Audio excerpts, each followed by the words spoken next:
Hello! Matty coming at you with another Final Fantasy XIV episode. Apologies for the delay between episodes 2 and 3. I've been quite busy as of late with the Planet Coaster and then raiding on this game as well. Just been quite busy and then busy in real life as well. But we're finally back with episode 3. And I've got some very special guests today. I've got Swiggin and Katie as well who are joining me. And they are members of my free company. And here is the third dungeon that we're doing. So, abandoned once purged of ore, Copperbell mines lay untouched for nigh on 3 centuries until Amarji and Sons Mineral concern reclaimed the shafts. The guild's sights set on expanding the mines downwind in an attempt to tap yet undiscovered veins of valuable metal. Unfortunately, it was not the riches the powder kegs uncovered, but sheer terror, for when the smoke cleared, outpoured an army of raging giants from the darkest recesses of the mines. The word I cannot say, thralls of the lost throne dynasty were at last free from their lightless prison, 300 years of hate fueling their madness. And today I am going to be going as a monk. So a monk is a melee DPS who mainly punches, so punchy today. Monk is not a job that I am very good at, and I haven't played as monk since it had an update a couple of months ago. So anybody who does play monk, please don't be too cross when I get all the positionals wrong. But let's get into this dungeon. Nice insta-pop with having Katie and Swig tanking and healing. And here we go with the intro.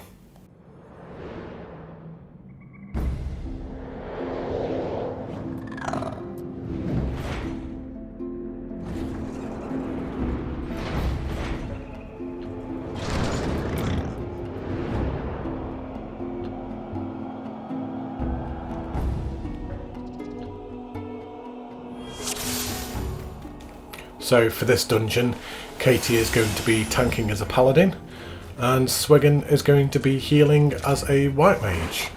And then we've got a archer as well, who at the end of the dungeon we found out was actually new as well.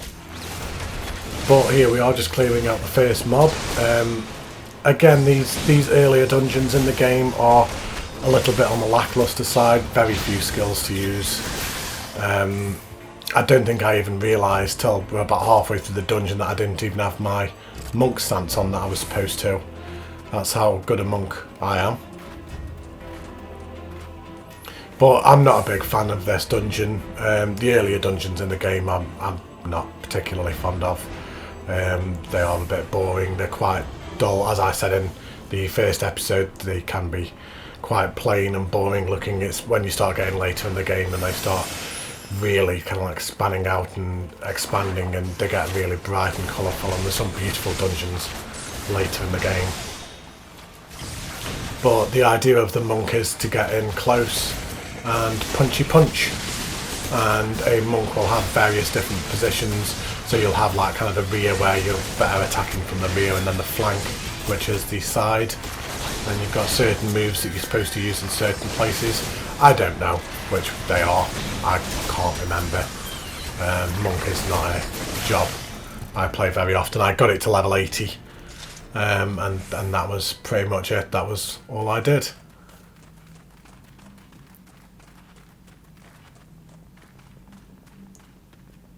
So you're probably wondering why Swiggin is a giant green bunny. I don't know the answer to that, if honest. I don't know. And then Katie is a Lala. So anyone who would have seen their wedding ceremony in a video I posted a few weeks ago would have seen it's like little and large.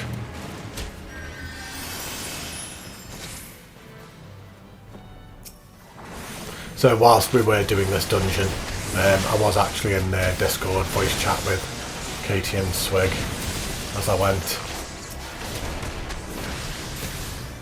Swig felt that it was a little bit too quiet and a little bit too boring, so he does start shying away in a minute and start like a role playing, if you will, just to make it a little bit more interesting for the video.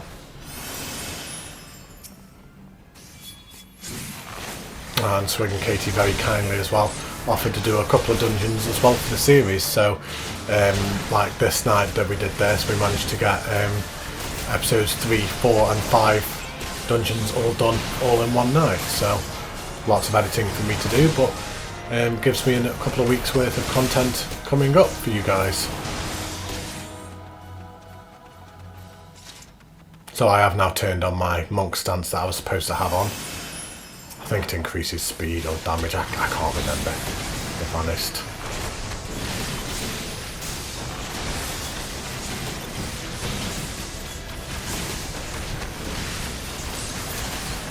But as you can see, this dungeon is just a mine shaft as you run through.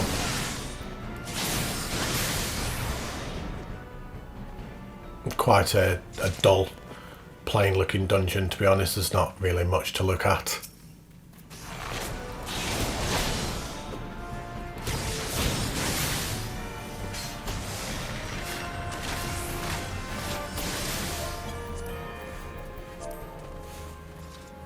And what I've also decided to do in episodes now as well is I've decided to actually keep the chat on as well. And for the next episode, what I've done is I've actually created a macro, so I can actually just post that at the start of dungeons and just say that I am recording YouTube videos, and anyone who does not wish for their name to be involved in videos can say so, and then I can hide the chat or whatever. I'm just apologising to Kathy because I ran in and pulled by mistake. So what I was saying in the first dungeon, I don't like DPS running in and pulling, or healers running in and pulling, you should let the tanks do it. I was then guilty of it because I just ran ahead because I wasn't even paying attention. And here we come into the first boss room. The bosses in this dungeon they're just a bit daft, if honest. I mean, this first boss, you just like kind of just keep clearing out mobs of enemies, and then just one enemy drops down, and then the second enemy as well has got like a really weird mechanic as well. It's quite boring for the DPS. It's mostly just the tanks just have to keep aggro and just getting a bomb to explode on it, but you'll see that shortly as we get through the video.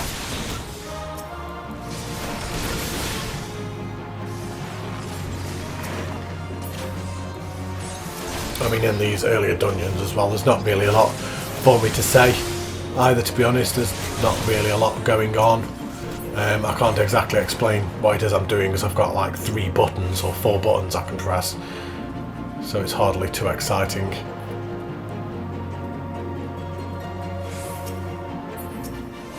But I suppose what I can do whilst we're just fighting for this boss is just give you a brief overview of who Katie and Swig are. So they are my free company leaders, and we are on the Spriggan server, and we are in Bapple, which was inspired by Minions. So like kind of when they go Bapple. So that was the idea behind it. It's 112 members, about 45 of which are very active on most days. So it's quite an active free company.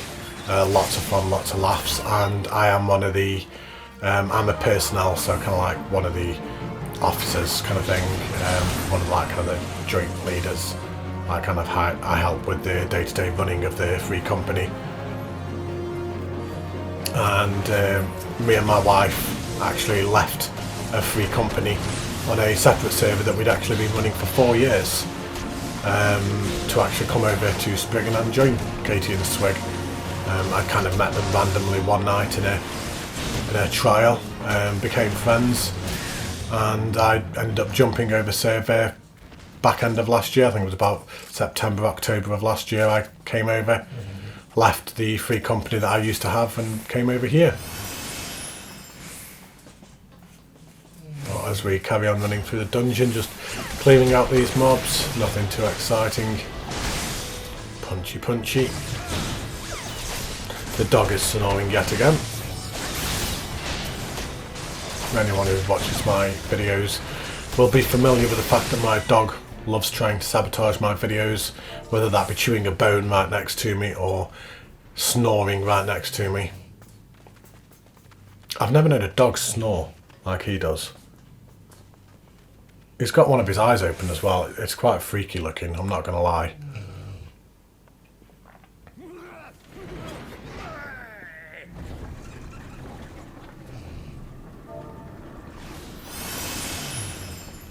Well, we're just going to go and carry on clearing out some of these mobs.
So here we are going into the second boss room, which I only just made before the room got sealed off. But yeah, this is a strange boss, this one, because what the tank has to do is they get the aggro of that little bomb and they keep it near that goo thing, and the DPS can't attack it because you need the bomb to explode, and when it explodes it then splits it into two.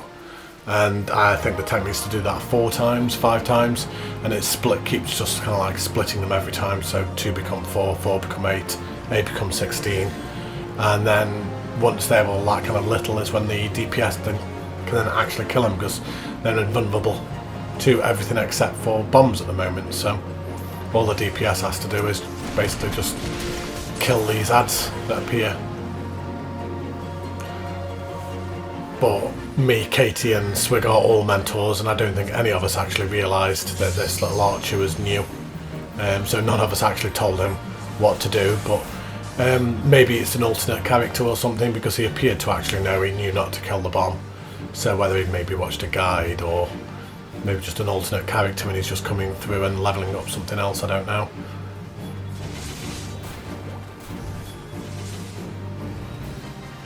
But it's such a strange mechanic for a boss, this one. Really strange.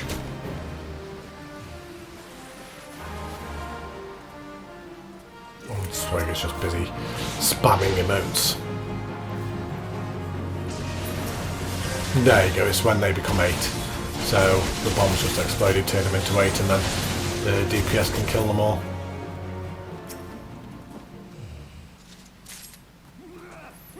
So pick up the fire sand, put the fire sand down so we can blast that through, and then me and Swig were asking Katie this time maybe just pull a little bit more, make it a little bit more interesting, so pull like a great big mob, even though at this point the monk has absolutely no AoE at all. AoE standing for area of effect. So area of effect would be like kind of a move like kind of that hits every enemy. At this level the monk only has like kind of single target attacks, but for the next episode I tank, which that has an AoE, and then the episode afterwards I'm actually going to red mage, and the red mage is very good at AoE. Lots of enemies pulled here, and Katie did a really good job of keeping everything, and Swig did a good job of keeping them alive. it's not too difficult at this low level, really. But Swig is a really good healer. Swig actually heals for a Savage Raid in a static, so he's extremely competent and knows what he's doing. And KT main Samurais, which is a melee DPS. Something I will be doing in a future episode. Another job I'm not very good at of the melee DPS is Dragoon. It's probably my favourite and the one I'm probably best with. I'm kind of like, in this early part of the series, I'm kind of like getting jobs out of the way that I don't particularly like that much. I say that, but then I've got Dark Knight and Red Mage coming up, which I really like, so just trying to mix it up a little bit. But here we go, just killing these final few enemies just before we run down to the boss.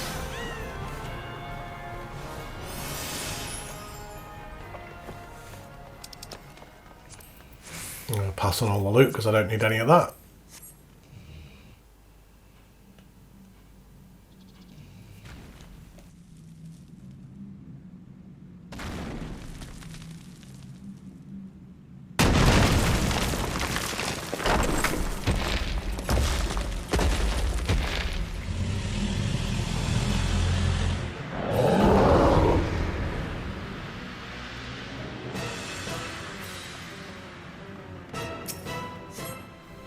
So this boss, quite similar to Satasha in the first one, is a little bit of a joke boss again. He has a mechanic, but no one ever actually does it, everyone ignores it. So what he does is he runs over to the boulder and then he starts breaking the boulder and releasing more and more ads.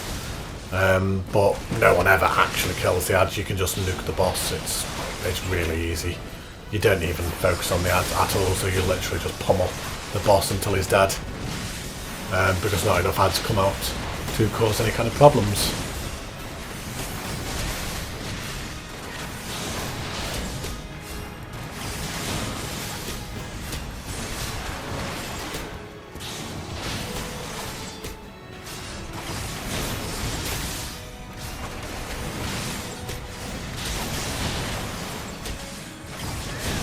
So it is literally just nuking.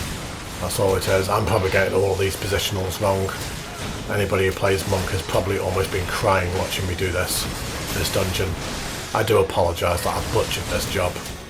I just like punching things. But there we go. Nice and easy. Nice smooth dungeon run.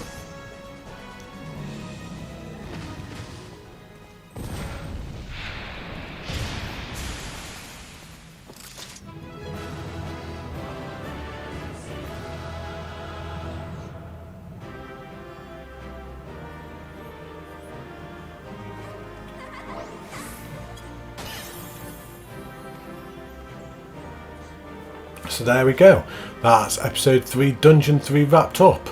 This series will get better, I do promise. It does get more entertaining as we go, with the dungeons getting better. But thank you ever so much for watching. Don't forget to leave a like and subscribe.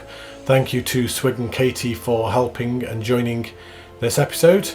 And stay safe everybody, take care, look after yourselves, and I will see you for the next episode in the next few days. Thank you ever so much, take care, goodbye.